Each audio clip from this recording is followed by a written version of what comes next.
Good afternoon. Last time I was here, there were lots of desks and no computer terminals. That shows you how long ago it was. Still, the floor still creaked then, though. Right, why businesses are behaviorist. I met Verity, it was about this time last year, wasn't it? Sat down to dinner and with about 300 other people in the Natural History Museum and found myself sitting next to Verity. Where are you from? I'm from the University of St Andrews, psychology. Really? Well, that's where I went when I was younger.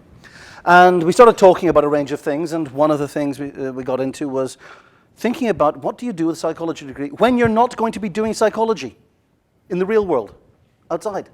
Now, you'll be pleased to hear, maybe, sorry gentlemen, we're not talking about neuroscience or too much academic stuff here. This is some of the things I've learned about using psychology at work in business, but also that I'm going to be walking through a tool, a thing that it's a practical tool for helping make change work. So at least if you get nothing else, you'll have something you can take away and use. If you work in a business, you will be involved in change. If you're involved in change, it really, really helps to know how to do it. So let's get going. So why behaviorism? Behaviorism. Anybody know what behaviorism is? Does anybody still have dusted off the cobwebs on it yet? Behaviorism, anybody? First year? Remember? Nobody knows what behaviorism is. Skinner, Watson, stimulus, response. It's all about observed behavior. It's actually, effectively, the sort of more extreme versions are, we don't care what goes on in the head. We're only concerned with what happens on the ground. We set something up and this is what happens. The bit in between, the thinking, don't care. Not quite true, but that's, I'm going to be provocative here just for fun. So, does this work? Please, God, let it work. There we go. Boom. There we are. Behaviorism in business. Can everybody see it? Right. Yeah, so that's how it works. Pretty much the same kind of thing, except for in business, you don't actually just pull a handle. Right, I have to work on this, actually. This is going to be interesting. Right then, you recognize this place? The subtitle for what I'm doing. God, this is going to be a challenge, isn't it? Is that how my psychology degree has actually been useful at work, basically how I walked into here and came back out. Click. Lovely, thank you. Introductions. Over here, click one more time, please. It's going to keep happening. Oh dear. You need to condition me. Yeah, so that's okay. I'll make it work here. It's going to be simpler. It's too unbearable to have you sitting there trying to click it. Right. What would you like to get out of this session? You guys. Anything you want to, you came here for a reason, apart from just filling up the afternoon until you go in the reading party, which you're off to Aviemore? You're there? Is that right? Do you know? You don't know where you're going? Anybody going? Who's going? Okay. You've been, brilliant. Okay, right. And a bit of reading and a certain amount of other things going on, I presume, right? Certainly on my day, that's what happened. So before that, what would you like to get out of the session apart from getting out? Sorry? Ideas, oh dear, right, okay. What else? Well, I do management psychology, and I'm not going into psychology at all. So excellent. I'm interested in exactly what well done. Good. What else? Okay, cool. Right, so if I can get this to... Damn, I've got lots of these. Okay. Right, who am I? This is me. Psychology here. Liked it so much, stayed on, went down on the scores to logic and metaphysics. That was philosophy of psychology, if you really, really are interested in that kind of thing. Theories of explanation and mind, that kind of thing, which was useful later. Computer integrated manufacturing at Cranfield. Basically, it's been my mission in life to do things my mother doesn't understand. And that's really the bulk of it. I work for a company called Vocalink. Anybody heard of Vocalink? Okay. Anybody here use an ATM? Okay, you use our services. If anybody has ever been paid, you use our services. We run the national grid for money. So BACS, the payment system network, Link, the Link machines, ATM, all ATMs that interconnect or use Link, not just the Link pay for the use machines. We use that, and there's a couple of things, faster payments and other things. We run the national grid for money. We basically make it flow between banks. So that's what I do, head of new propositions. Ish, it's a sort of title. I don't actually have a title like that, but it's the one people understand. Customer Experience Director at BT. I was there for a while, consultant partner with Kepner Trigo. That's where I'm going to spend most of my time. Kepner Trigo, anybody heard of Kepner Trigo? No. They were psychologists. They discovered a way, they did some analysis on what kinds of behaviors led to superior outcomes when people were faced with situations where they had to resolve issues or deal with problems. And Kepner Trigo are the world's leading troubleshooting company. They've solved more problems than any other company. Apollo 13, that was one of ours. I'm not kidding. When he said, Houston, we have a problem, that meant we have a deviation of actual from should for which we don't know cause, and we need to know cause, which are the criteria for kicking off a particular diagnostic technique which found out the cause of the problem. That's what we install and build into companies. And that's what I used to do. I've been an active director, parliamentary proofreader, long story, and taught some A-level psychology once for my sins. Right, don't do it. You might, but it's soul-destroying because you can't actually talk about anything interesting. Right then, so behaviorism is about rats and mazes, so let's have a maze. So that's what we're going to go look through. We're going to help introduce a problem to you, talk about behaviorism a little bit, talk about some of the aspects and build up towards a tool that you might be able to find useful, and help explain to yourselves why sometimes you don't do the things you want to do. Show you how the problem's solved, other aspects of how behaviorism is used in business, and finally some other things I've learned. Try and crack through that as quick as I can. What questions do you have? What expressions of enthusiasm do you have? None. Oh dear, I'm in trouble. Righty-ho. All right. So, help solve a problem. That's where we're going first. This looked good on my screen, you know. Load all this. There we are. We're going to help you you're going to help me solve a problem. Here's the problem. Got a company. Here's a real problem that I had to deal with when I was a consultant. And I want your help because it's a problem around behavior. It's a problem about psychology. It's a problem about thinking. Here's the problem. There's a company. It's a big company. They make computer stuff. 4,000 engineers, 17 countries, and they solve their customers' worst problems. By the worst problems, these are the guys who solve, and the women, but largely guys, sorry about that, who solve the really nasty, sticky, horrible, it's broken, and I really don't know why it's broken, and now my company has stopped problems. You get those. For example, at one point, eBay was a customer of theirs, and eBay broke down.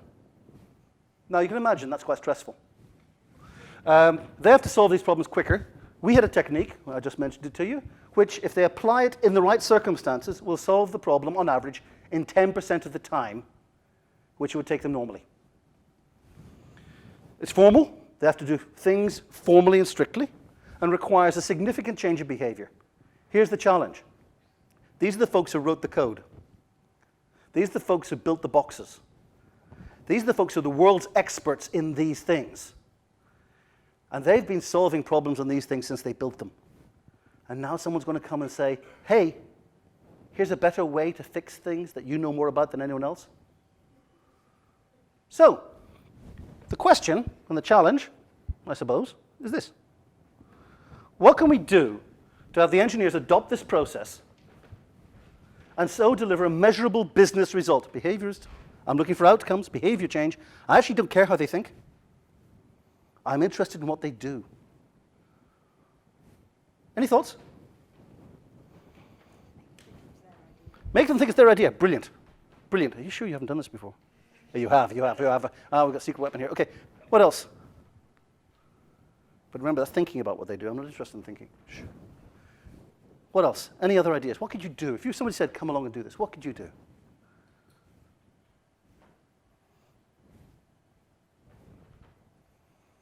Thought they were bright. Oh, it's this reading weekend coming up, isn't it? Right. Would you? Oh.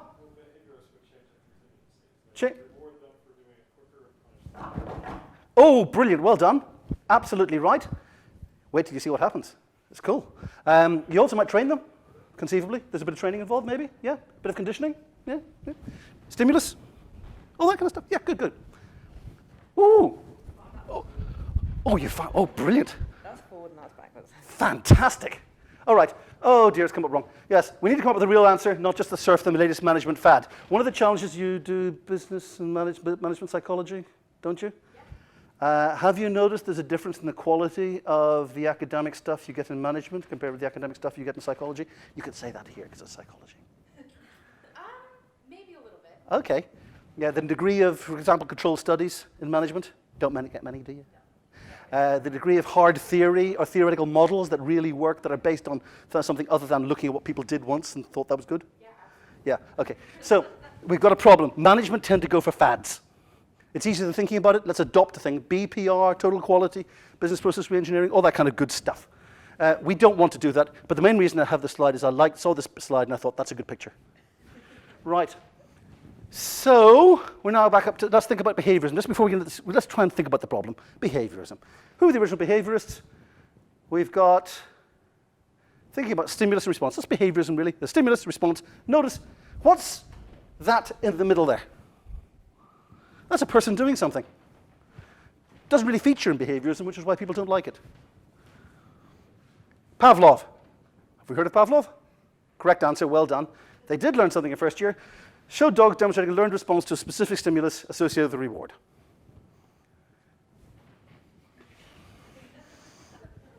Yep. Now, Pavlov started it all off. Then, oh, by the way, there's one thing which, if you learn nothing else, apparently to be successful in behaviorism, you need a strange name beginning with B. Just an observation.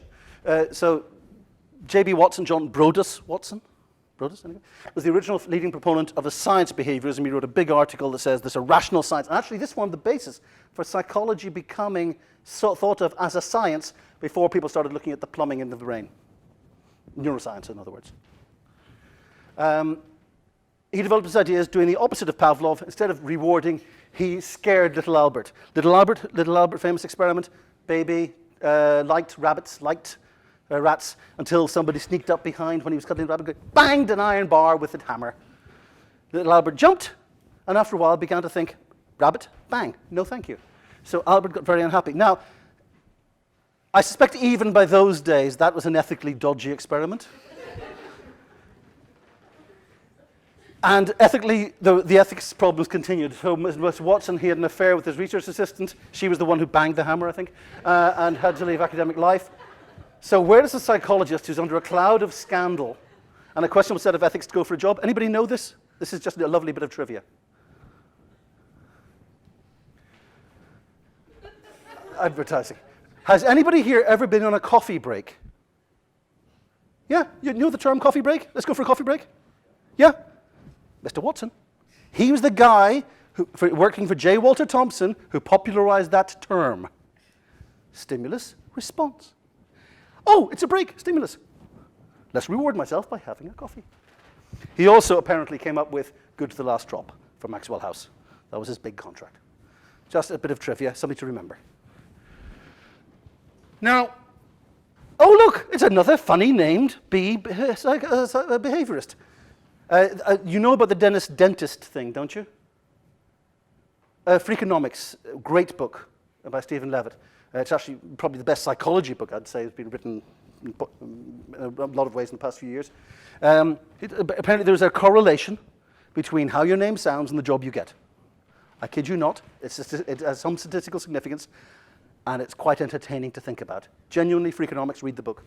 But I don't know where this comes from, but behaviorism, Skinner. Skinner was the guy who put rats in mazes, you know, see if they learned the path through. And particularly pigeons. For some reason, like pigeons. Peck for pellet rewards using Skinner boxes. Now, Skinner fell out of fashion after Noam Chomsky academically dissected him in a famous paper. Skinner produced a book, actually the date's wrong. Skinner's book was 57, Chomsky's dissection of the book was 59. But the book was Verbal Behavior, and Chomsky, who's a linguist and is also now a political activist, but Chomsky, one of the founders of cognitive psychology as a discipline, took him apart. It is sort of famously one of the cruelest, nastiest, most horrible dissections of anybody academically ever. It's lovely. But we still recognize the logic.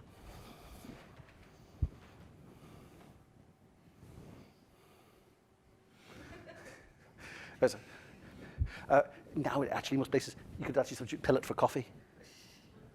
And have anybody here worked for Google? You ever been to Google? Google's really interesting. You've got to go work for Google. First of all, it's very hard. 7 interviews. Very, very demanding. I did some work for Google. I wasn't interviewed. I was doing contracting work, so I didn't have to do the interview thing. What they do when you're in Google, they have 2 kitchens per floor. Proper kitchens, and they stock them completely with carbs and fruit and barista quality coffee machines we have to be trained to operate. Why? So you don't leave your area and you go get your pellets. Now, they say it's about making it a nice environment, but I think I know what's going on.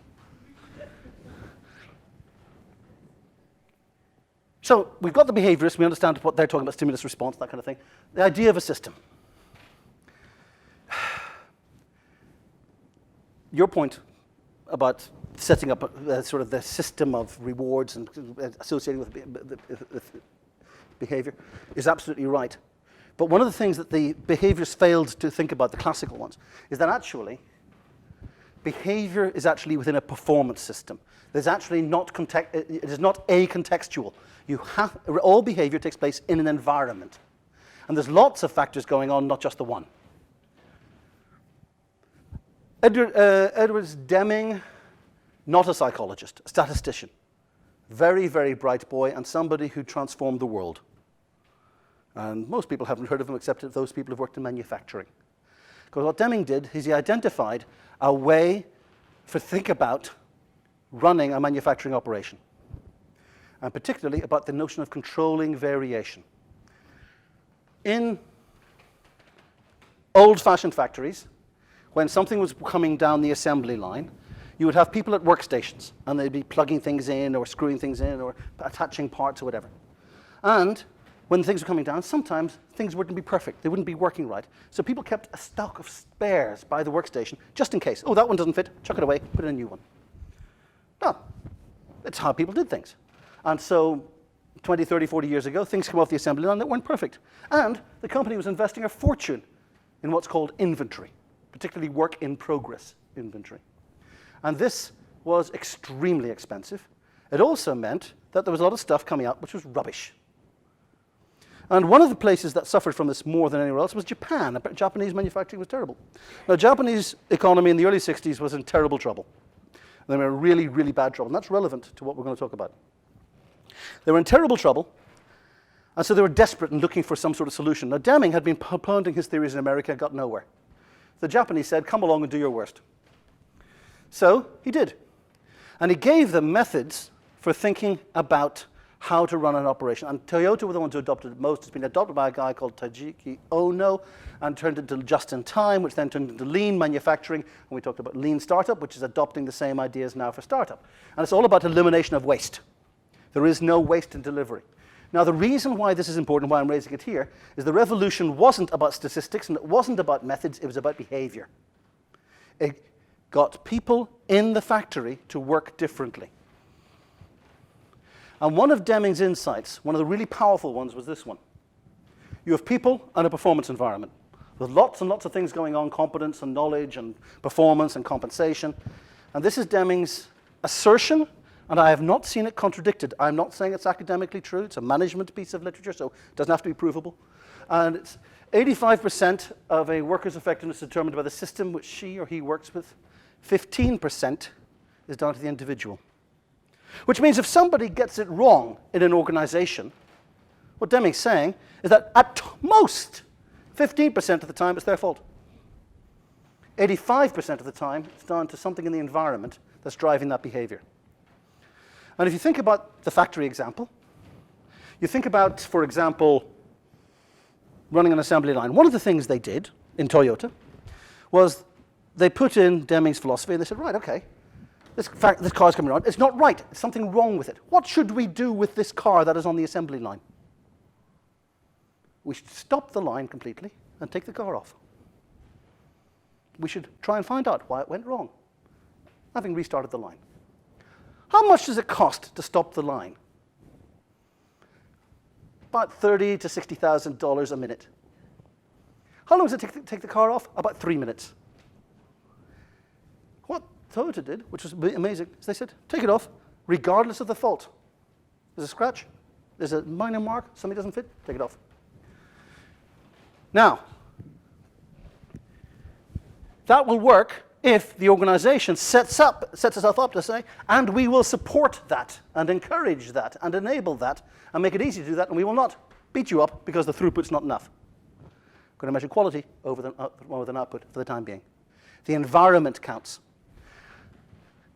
And business is about outputs, and the outputs are important, and the outputs are what you're trying to measure and assess. But put the wrong performance system in. If they carried on measuring numbers through, then for a week, workers would have stopped the line and then realized they're getting beaten up for not having enough go through.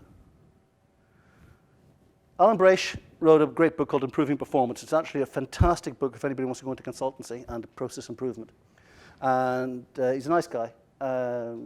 He's also the guy who invented swim lane process mapping, if anybody's that way inclined. But he has this assertion, and he's absolutely right. The performance system wins every time.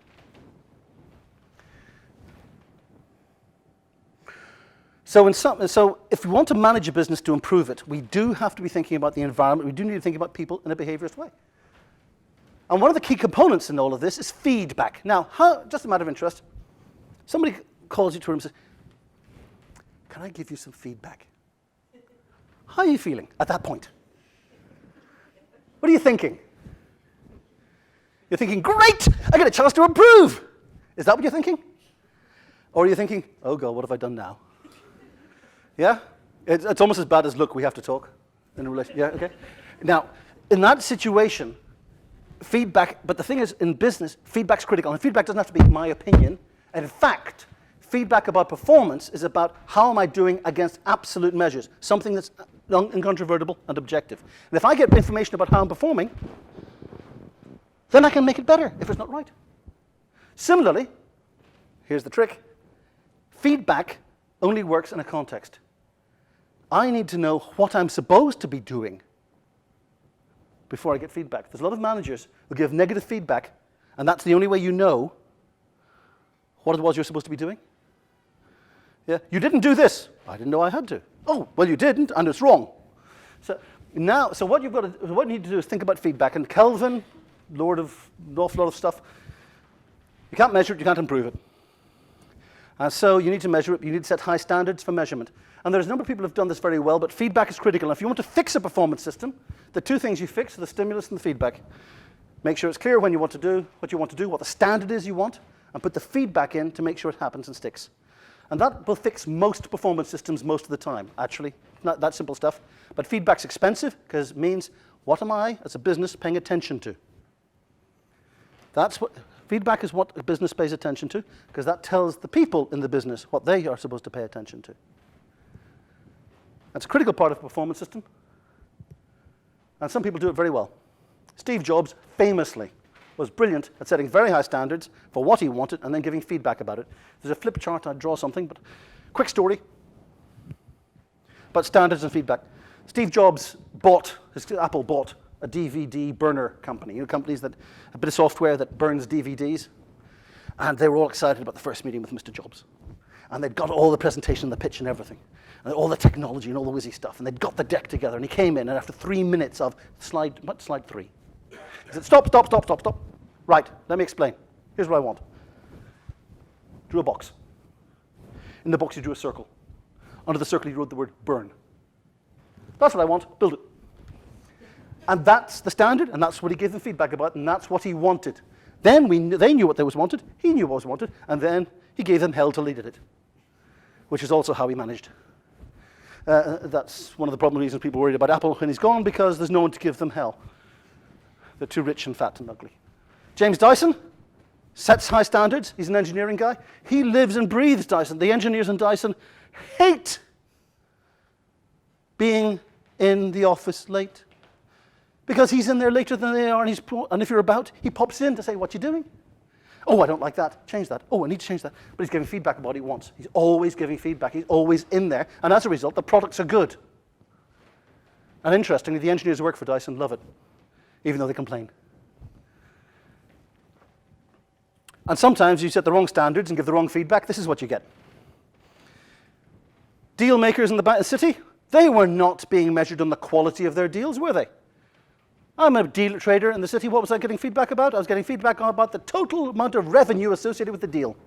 Good revenue, bad revenue, didn't care. So what did you get? We got feedback. Yeah, that's the performance you got, and we're all paying the price.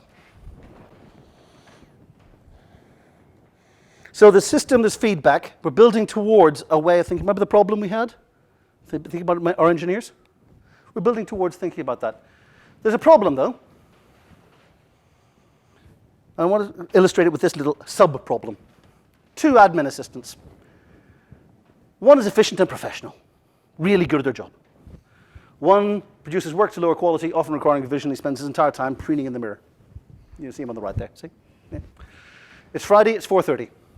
You have an urgent proposal, must go out to a client. The client's in New York, so it's a time zone thing. Got to get it by close of play today. To whom do you give the task?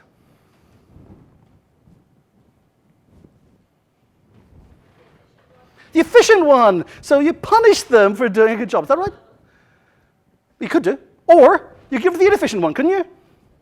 In which case, the efficient one goes, why didn't you give me that? That's the kind of thing I'm supposed to do. Am I not good enough? You can't win, you see. It's a no-win question. It's just being mean. But actually the problem is you can set up a similar situation, same person, same task, different response. And this is the challenge that behaviorists have in the business, because actually there's a bit goes on in the head. Yes, I do accept that. But ultimately we're still about outcomes. But we do have to recognize that what people perceive and what they believe, when they see something is required of them, they may react differently. And that's what makes working in business fun. There we are. I just said that. Right. So let's think about what are the things we must take into account then if we want to set up a mechanism that will allow us to change a work environment to get for better performance. There's the positive response, the thing we want to have happen. There's a negative response, the thing we don't want to have happen. Like carrying on doing what they did before. The engineers, the new system, are actually, I don't know, smokers. Anybody smoke? I don't answer that. But some people smoke. Most people, when they smoke, don't want to, but they do. Interesting, that. What's the stimulus from going for a cigarette? Oh, let's have a break. Okay, right. They need feedback. Does anybody pay attention to when they smoke? Maybe, maybe not. But here's the interesting thing. When I make the decision to go have a cigarette, I believe there are certain consequences will happen to me as a result of my choosing to have a cigarette. And those consequences will be largely, for me, positive or negative. And we know what those are, the positive and negative ones. And in practice, what happens is the balance of consequences is what drives behavior. What I believe, on balance, will be most positive will drive behavior, with one factor. Again, thinking about rats and pellets and learning. Short-term consequences beat long-term consequences, almost every time. For example, you're going to get a degree in 4 years' time, so work hard in first year. Yeah, right. But get an assignment that's due next week, oh, suddenly people are burning the midnight oil. Short-term consequences. Now, what happens is that there's a set of consequences. Businesses want long-term returns. They want to go, this big stuff we do all this stuff, everything will be better in the future. Brilliant, fantastic. However, you got some short-term pain. Learn something new, do something different. That's hard, isn't it? So we need to think about changing the balance of consequences. The rewards, effectively what we're saying, aren't just pellets. The rewards will be different by individual, and they will be different by the environment you find yourselves in, and we need to think about short-term pellets. I mean, why am I overweight? And I am. Probably because I quite like eating. It's right in front of me, even though I need to lose weight for a long time. It just doesn't work that way. I need a drug. Hurry up, please, gentlemen. Right. Couple of other things, just in case you're wondering. People often think to change performance you need to have negative consequences. Doesn't work. If you put in negative consequences only, policing, what you get is people complying with the minimum, and actually there's no performance system set up with negative consequences that people can't get round. So negatives don't work, and jam tomorrow doesn't work either. It's going to be brilliant tomorrow. I want jam today. Or at least, and if you can't give me the jam in that form, give me something else. Attention, by the way, is great jam, but just in case you're wondering. Paying attention to people, that's good. Businesses want to improve performance, but short-term positives work best. So ultimately, it's all about boiling down what the positives are. And there's a further twist to all of this. Descartes, again, first year, probably. Mind, body, all this kind of stuff. Yeah, cogito, ergo sum. He was one of the folks who helped make popular the idea that there's mind and body and they're separate. Behaviorism, the body does things and the mind thinks about things. And that's quite good. And then there was Uncle Sigmund. Now I know first year exercise, your job is to poke holes in Freud because it's good and there's not much science behind it. But actually, we all believe in the unconscious, don't we? Don't we? Don't tell anyone. Yeah? Okay. It was real power. And so one of the things that we have to wrestle with when we think about change and behavior is that people are rational. Rational means they have reasons for what they do. That's actually what it literally means. I have reasons for what I'm doing. The challenge we face is that some of these reasons may not be conscious. I may not be aware of the reasons for doing something. And the main place that's manifest is in my perception of the consequences. I may not articulate what I believe will happen to me genuinely if I do something. If I do something good or something bad, I just don't think about it, or I park it, or it goes into the... So why do I take that extra piece of cake? Why does someone go out for a cigarette? They don't articulate the short-term, the long-term consequences. It's not consciously there. And so often you have to do a bit of work to test out what they could be, and the only way to test it ultimately is through behavior, not attitudinal investigation. I'll come back to that later. Remember the problem I gave you? The engineers? Yeah? Yeah? Oh, they're still there, right, good. Now, the engineer problem, remember, it was solve the problems faster. They want to adopt a formal process, and they don't really want to do so because it's difficult. Also, this is the most stressed thing they have to do. Here's the performance system. How does it work? Desired thing we want to do, they use the new technique when we want them to. Undesired, they use their existing techniques instead. So what did we do? First of all, and the thing that they tended to pay us for, they got training. Training, that's easy, that fixes everything. I don't know if you noticed the government tends to say this whenever things go wrong. People must have more training. If the performance system, remember the 85, 80, 15%, is wrong, you can train them till you're blue in the face, and all you get is people feeling ever more guilty. They've been trained, but they can't do what they're supposed to do. I don't know if you know the social work thing that's happening in Birmingham at the moment. They've put more people on training, won't fix a thing. Trained engineers, added features to the help desk system, make it easy to do things. Clarified priorities, that's the other thing. Feedback, what am I paying attention to? That was good. What else did we do? We set up triggers, which your idea, the engineers came up with and said, this is when we should do this. So they agreed them, and so this is the engineers came up with this. When did we do this? Whenever the first fix fails. We tried something, it didn't work. Right, now we go to the next, we'd actually go to the formal method. And we give them a tool to do it. Feedback. When they used the new process, they got feedback immediately. Somebody each day went through all the problems they applied the process to and gave feedback to themselves, their manager, and the person who trained them. So if there was an opportunity for coaching or help, they could get that. The consequence system was changed as well. They didn't use the process when triggered. They had to complete a form on the same day explaining why not. We gave them more work to do if they didn't do it. If they attempted escalation, which was the basic point in the process where they had to do this, the problem was pushed back to them, and they had to explain the delay to the customer. So you pushed up, and came back and said no, and now you have to explain to the customer. So you can imagine how popular that was with engineers. If they completed their part of the positives, let's make it good. What can we do to we've made it harder that way. Let's remember positives are good, short term. If they completed their part, they could hand it over cleanly, and they never had to see it again. It was a nasty, smelly, horrible thing. They handed it over to someone else because there was a part of the process with the handover. They could do it cleanly without any worries at all. And this was the long-term payoff, also improved. They got better customer feedback, less customer stress, but they had to do it first. But also, they also were picked to work on the more challenging, and for these guys, more enjoyable problems. They got more job satisfaction.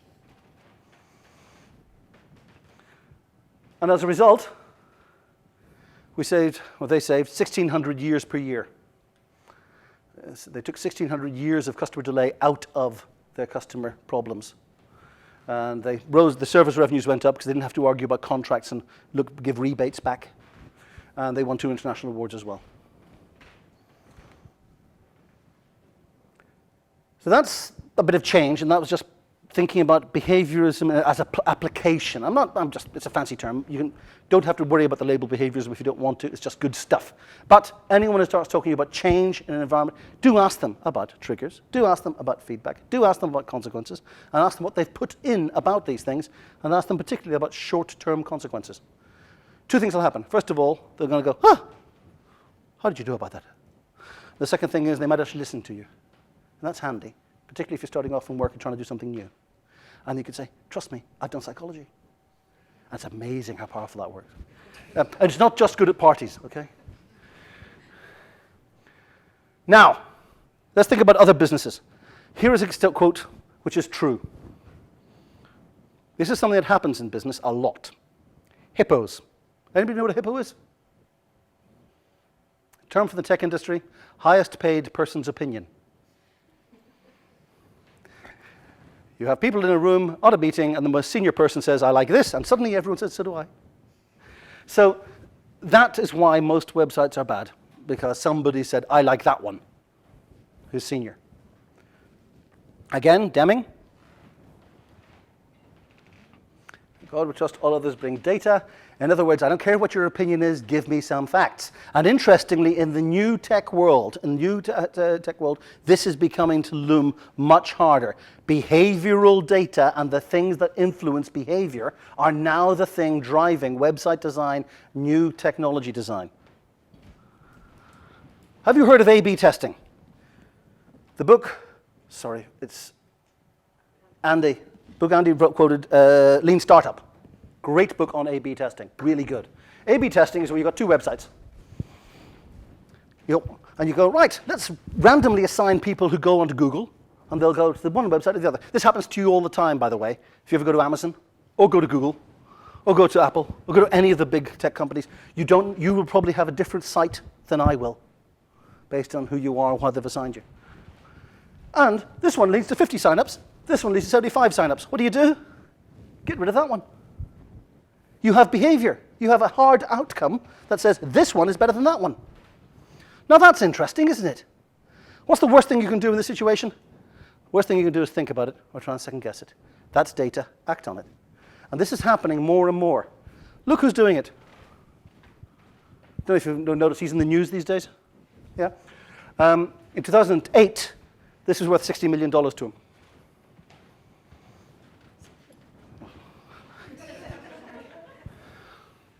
Stimulus, response, performance, environment. Right.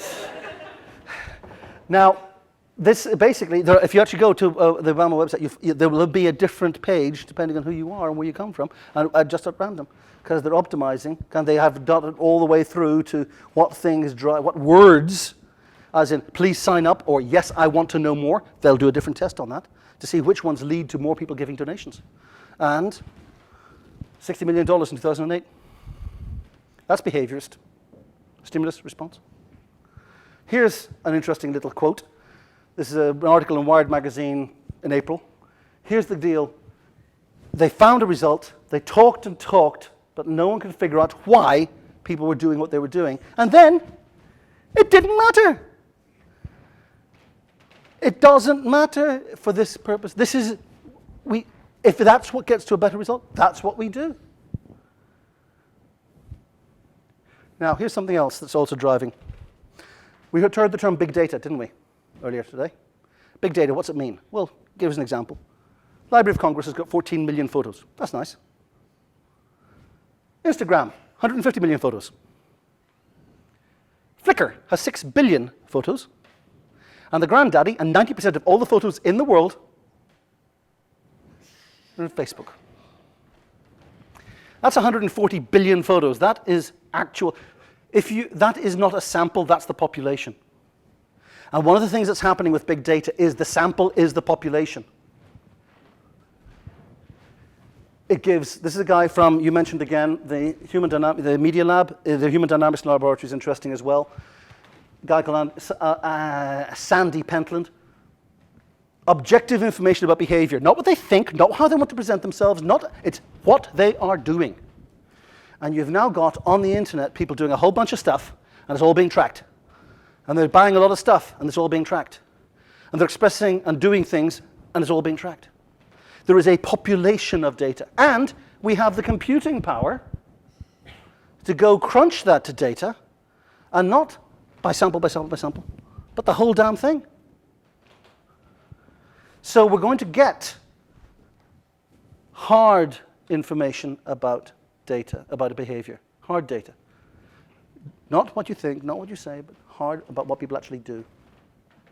And you can shape it by changing it, by A/B testing and things like that.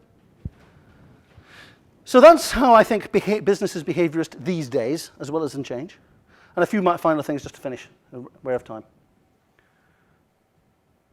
How else does a psychology degree help me? As mentioned earlier by Andy, it's helped my ability to scan stuff quickly. One of the things I have to do in my job is I get occasionally ambushed with information, and I have to have an opinion on it quickly. Read lots of stuff, and I need to be able to synthesize that up. One of the things you're doing here is learning how to do that. Read lots of stuff, skim through the academic article, pretend to have read it all, and cite the relevant bits. And the way you demonstrate you've cited the relevant bits isn't actually by quoting it. The way to do it is to ask a question about a part of it. Just any part of it. That way someone else has to explain it to you, and you're sorted. I'm not kidding. It works. Right. Something from cognitive science. I appreciate that's out of fashion as well these days. But yes, competitions. I sometimes marketing, we have to do competitions. Concrete imagery. You've heard that concrete words stick better than abstract. Interestingly, when an iPad gets many more people responding to it than win 500 quid, even though an iPod's worth less. Concrete. Why do you think radio stations sell holidays rather than money? You can picture the holiday. Oh yes, groupthink. Everybody familiar with groupthink? The idea of risky shift and all this kind of stuff way back when. Get a group of people to have an opinion on something, and collectively their opinions will be more extreme than if you add up the individual opinions of the people in the room.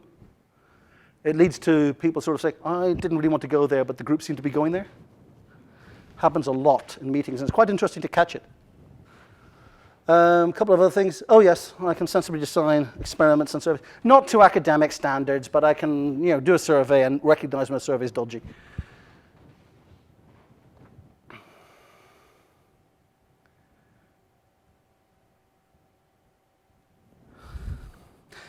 But apart from all of this, they may be behaviorist in the sense that if you are running a business, you are primarily interested in outcomes. You are less concerned with what happens in the head. That's not absolutely true, but if you lose sight of the outcome, you will not succeed.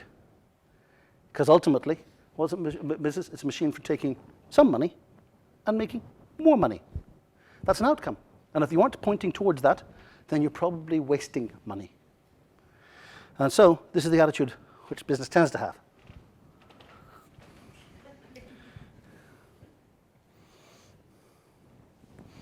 What questions do you have?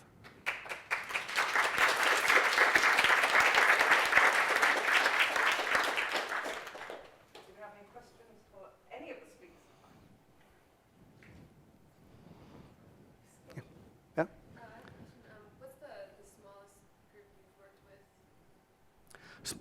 In a business, smallest group. Well, I've done one-to-one coaching and that kind of thing, but to actually get a change, probably 6 is where you start getting group work. If you get fewer than 6, you actually don't have a group, you get a set of individuals. But I've done 4 and 5. And the same principles apply, but once you get to a group, you can set up collective ways of thinking. Why do you ask? I'm just wondering, like, the dynamic of change, I guess, would be... Right. It's actually harder with smaller groups, unless you've got somebody who's prepared to put a marker down. And then you might rely on the hippo. But they were the one who called you. And often they're the ones you need them to be the first guinea pig. The hippo's the guinea pig. Now, if that's an analogy or a metaphor that goes, I don't know. But you want the most senior person to model the new ways of working, and they need to do 2 things. Interesting, if you actually do when you go into a place where they've had an change initiative and it's failed, and you're picking through the debris. One of the things everyone will tell you is it failed through lack of top management commitment. When you go to the top management, they say, no. You're kidding? I was so committed that wasn't true. I gave them all the money they asked for, I gave them all the resources they wanted, and it still failed. And they're blaming me. Why? And the reason was no one explained to the top management what that commitment should be. And remember feedback, single biggest thing? Pay attention to the thing you want in the same way as you pay attention to the other stuff. And if you get somebody to do that, then that deals with an awful lot of it. If it's still actually too hard because the consequences are wrong, then you probably change it back. But that's the core of it. If this one person in the group, somebody with some authority or clout or power or the ability to actually set things up, like if the group collectively agreed, that's even better. To say, this is what we're going to do, and this is what we'll pay attention to. Then that starts providing the basis for change. Good. What are the questions? Oh dear. This Prezi I'll give you the URL for it. There's also, if you click on the next one, I think, wrong way, there we go. Some references. Okay.